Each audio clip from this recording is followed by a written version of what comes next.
piles of money. I want piles and piles of money to just show up at my front door simply by sitting on my couch and thinking about it. This is the fantasy that a lot of people who are new to the law of attraction, to new age concepts about manifesting, I think this is the common idea that we, myself included at times, can get in our head and fantasize about, when the actuality is it's probably going to be little small steps along the way to more money. And then once you reach a certain point, you'll probably want more because you are a limitless, infinite being that is always in a state of becoming. So you never get it wrong and you never get it done, as Abraham would say. When we recognize that, even though the fantasy of money showing up at our door is a possibility because anything is possible, it's just that it's not likely, especially given the collective current set of belief systems within our collective, and also based on what you believe.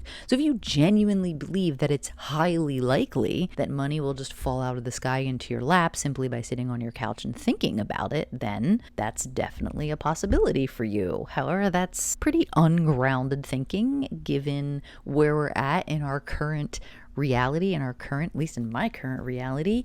That is highly unlikely. That's hard for me to believe. So I've definitely heard Abraham say a lot of the time manifestations are the next logical step. They're obvious. When they come, we don't go, oh my gosh, it's here, this big thing. If we're calling it a big thing, there's a vibrational gap between where we are and realizing our manifestations. When it comes to the idea of taking effortless action to realize our desires, I think that looks more like cleaning up resistance, getting the energy flowing, and then letting go and listening. To me, from my experience, those are the three main components: cleaning up resistance, getting energy flowing, letting go, and listening. So cleaning up resistance simply looks like addressing beliefs like I have to work hard and suffer in order to make more money, or I have to, the no pain, no gain, right? If you believe that, but you don't want to experience pain in order to make more money, that's resistance. Part of that means saying things like, I don't have to experience pain to receive more money.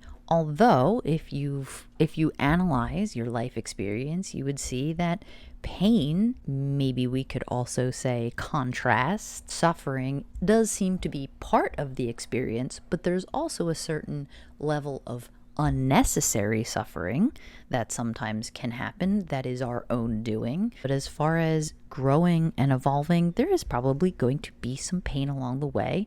And the type of thing that you could say to yourself is that I am learning tools, I'm learning how to better deal with pain, how to better move through painful experiences, how to better deal with contrast. Those types of thoughts are resistant-free thoughts. Anytime you have a desire and there's a but, I want more money, but, it's what comes after that but, that's the resistance that you're holding. The other thing to think about is that our manifestations are inevitable. They're inevitable. It's just how much resistance do you have? That's what is likely going to dictate how long it takes for you to realize your manifestation. Getting energy flowing. So this is really simple. Basically, it's just think and talk about what you want and why. That gets the energy flowing. That amps up your wanting, your desire. It's like giving yourself a little pep talk. It's thinking about what you want and why. Just talk and think about what you want and why. I think that's very simple. And then the third component, letting go and listening. Cleaning up resistance, getting the energy flowing, letting go and listening. And to me, letting go and listening is simply just relaxing, having a light-hearted approach, not holding too tightly to the desire, because you're constantly in a state of becoming, you're fluctuating, you're evolving, you're new in every moment. So you're going to have like many desires that are in the works. So if you're just focusing on one thing and you're tracking, is it here yet? That is usually not helpful.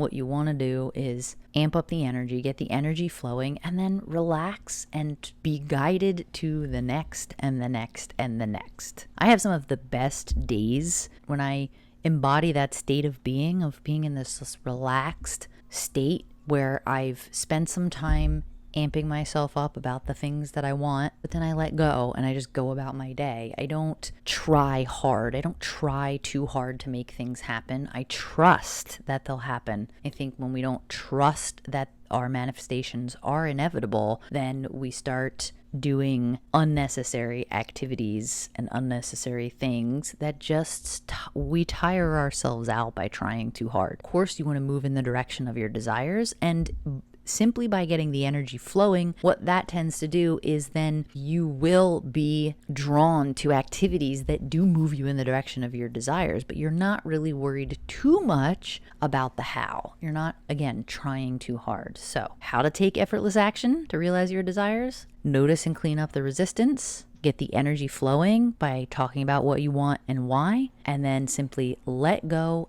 and listen for the little impulses that guide you to this activity or that activity, and just enjoy the unfolding. Thank you for listening. I hope you have a lovely morning, afternoon, evening, wherever you are, and I'll see you in the next video.